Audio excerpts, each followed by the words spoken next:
Now, governments are not people coming together and associating to form these entities.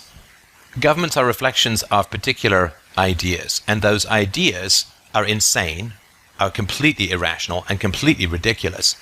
But they make sense to people because it reflects their early childhood experiences.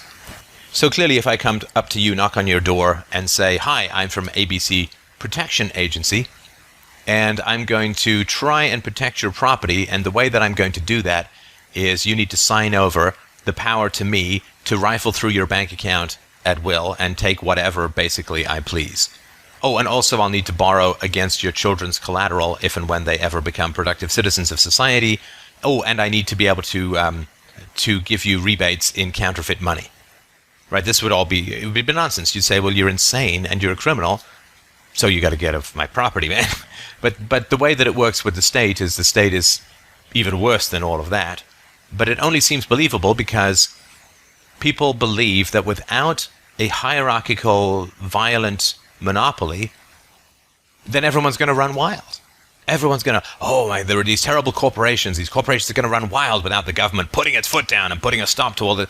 But this is all just parental stuff. This is parental and priest and teacher stuff.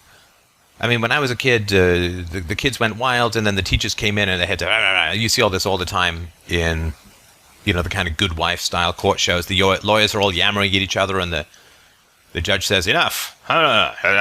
And everyone sort of bows down behind him. So the idea is, without a centralized authority, we're all chickens running around with their heads cut off, and there's no negotiation, there's no peace. It's a war of all against all. And this simply comes out of how we're taught as children and how rules are inflicted on us as children.